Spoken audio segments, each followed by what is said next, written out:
Folks, welcome into the Crossing Swords First Intermission Report. I'm your host, Ty B, joined by Kanzi, and we have Jake Micah joining us for this intermission. The Sabres trail 2-0 to the New Jersey Devils early on after one. The Devils took the lead just 20 seconds into the game with a McLeod move to get past Hutton, and then they score just before the end of that period. Jake, I'm going to go to you first here. Your first time on one of these reports.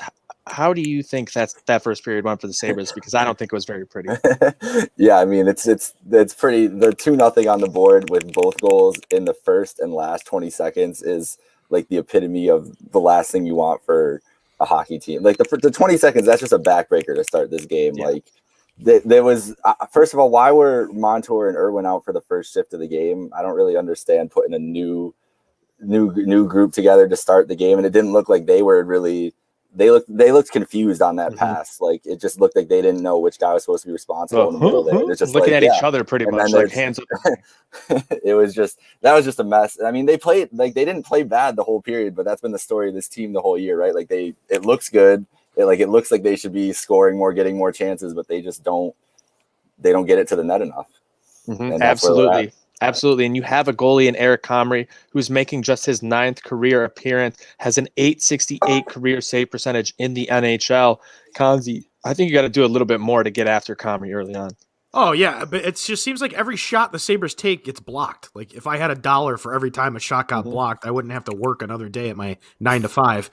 It's incredible, though. I mean, the Sabres, I understand they're looking for that perfect lane to shoot, but it just seems like nothing they do, they can get a puck through here today. And it shows, too, because shots were 11-9 for New Jersey in the first period, and attempts were 22-15 for Buffalo. So it's not like they're not getting chances. It's just every time they shoot, it seems like it's blocked or it's cut down. So, the Sabres are going to have to fix this fast because, when they're trailing after one, their record's 2-1, and when New Jersey's 3-0 when they're leading after one. So, they're going to really have to flip this game around if they want to win and get some points, because they need to get a point out of this, at least a point, because that's not going to bode well for them moving forward. Exactly. And you look at this heat chart, you see exactly the problem was the Sabres let the Devils get in close and get those 2 goals. And that's exactly what you want to keep away from. You see those shots to the outside. That's where you want to keep those guys. And too many shots from the Sabres on the outside as well, Jake. Yeah, that's what that was they have a lot of high level chances there, which is good. But heat zones should not be from the center of the point and from the left boards. Like I do not want my left defenseman to be one of the hottest shooting guys on the team. Like that's just not a recipe for success. Sorry, Jake, I didn't mean to snicker there. That's that one. That one we could just laugh about. Let's not fully acknowledge that one. Shout out to Dami. That's a great comment. I'm just gonna let that one exist on its own. I don't know who it was, whether it was Ficta Endel or Elmer, who did his eye surgery.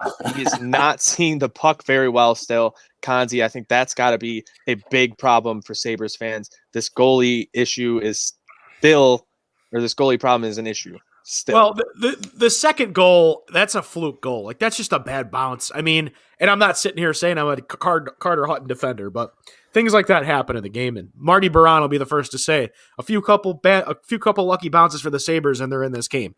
He says it almost every broadcast. But I will say on the first goal, I mean, it's 1-on-1. You got to make a move. I get it, but I can't believe how slow he is post to post sometimes. It's incredible. Like, for a guy that's been in the league this long, and he had the one incredible season with the Blues where he basically carried them. I mean, I just don't get it. It doesn't make any sense. Is it something he's seeing in front of us, or is he not seeing anything? Who knows? It's a question yet to be answered. But yeah, we're gonna need a little bit more out of him if the Sabres are going to get a point out of this. Like I said, they need it bad. And one good thing to see, you got Casey Middlestat right up there towards the top in Corsi and expected goals for the Sabres. So that's good to see him on that first line actually playing pretty well. Dahlin having some struggles early on at 5v5 though. I know we've seen this season from him. It's a real roller coaster ride up and down from Dahlin. He's a young defender, so we understand it's going to take some time. We're going to have some, rough patches as he figures things out. You look at guys like Victor Hedman. It was the same thing. It took him until, 21, 22, 23 when they really, really established themselves as Norris contenders, Jake. Yeah, I've been harping on this for a while for Sabres with Dahlin. They need to get him like a top tier partner to play with. Like when he's out there with Brandon Montour at the beginning of the year, it's like, all right, I understand, like I get the reasoning, like it could be good offense, they could have good puck possession, that kind of thing. But wouldn't it just be so much easier for somebody like that to just have like a defense, like a Brent Seabrook type?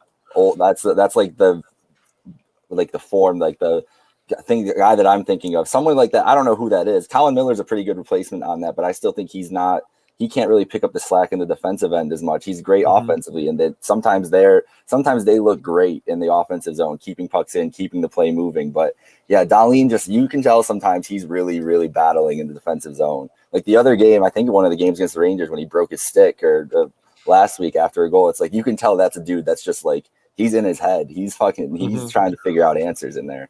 Exactly. Well, it's funny too, Jake, that you say that, because I was telling Ty there's multiple times so far this season that Eichel's had his stick up, like waiting for the puck, and Dahlin's looking to his right, and his awareness sometimes is just mind boggling. It's like your best shooter on the ice is to your left. Like always know where your best shooter is. Yeah. 90% of the time Eichel's on that left side of the power play.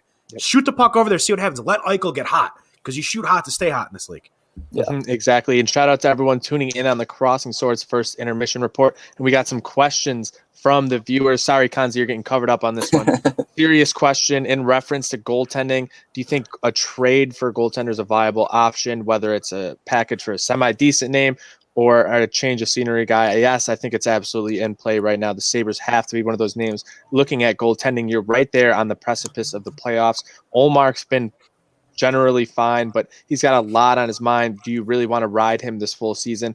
I don't know about that. I think you need to get a secondary goalie that can help win you games to get you into the playoffs. And we got another question here from our guy Jake Watkins. Over under 2.5. How many defenders are better than Teppo Numminen right now? Teppo is 52. Kanzi, what do you think? Well, first off, I mean, that's kind of, I mean, you got to remember Teppo Numminen, and he had the heart issue too. So not only is we got 52, but he had the heart issue as well. So Jakey Watkins, I'm going to have to respond. I'm going to say there's definitely at least 3 defensemen on this roster that can skate better. Robert Hilbert says 0. I mean, guys, Jake, like, what do you think? I'm just saying, if Teppo was out there with Dahlin, they might be better off. They might be decent. I mean, I think isn't that kind of what you want, though? You want Rasmus to not have that extra responsibility. You want a guy who you know is going to stay home for him, so he doesn't have to jump in and out of the play constantly and have that thing in the back of his mind, get back.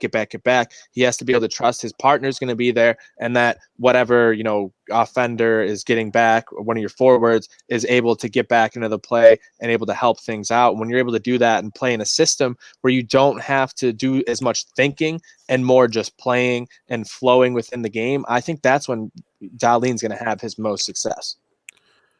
Yeah, and not to compare the two sports, because there's been a lot of comparison, but like I even look back to like the Bills with Josh Allen's development. There was those first 2 seasons where we were like, man, like, is he ever going to get it? And then this season it just clicks. So sometimes that happens, but you mentioned game flow. I think that's a big thing when these younger guys is getting adjusted to the speed of the game.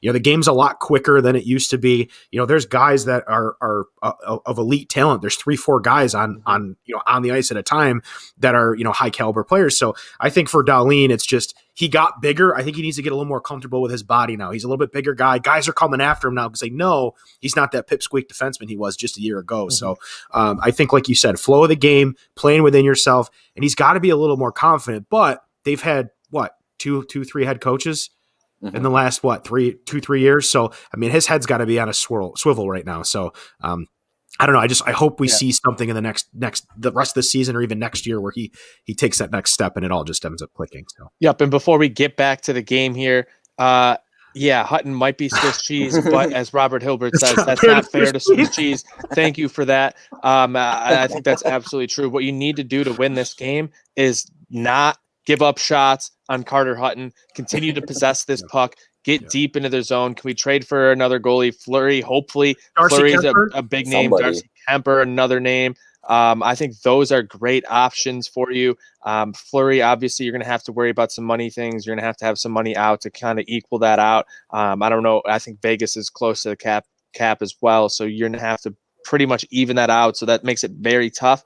And we are hearing from Chad's reports that there are a lot of moving parts in it. It's going to be a tough move to maneuver. And I think they're all over it. I think that's what they're going to be doing to get that done. Make sure you guys stay tuned. We're going to be doing a second intermission report as well at Trainwreck Spurts on Twitter, at Crosswords Pod, and at Two Goalies One Mic for updates throughout the game. We're going to have tons of content coming for you all the time. Jake's been writing about the Sabres, the NBA, and a ton of other stuff. I know Konzi's working on some big things editorial-wise. We're going to have a bunch of things coming for you. We just got 3 words left from myself, Ty, Konzi, and Jake. Let's go Buffalo.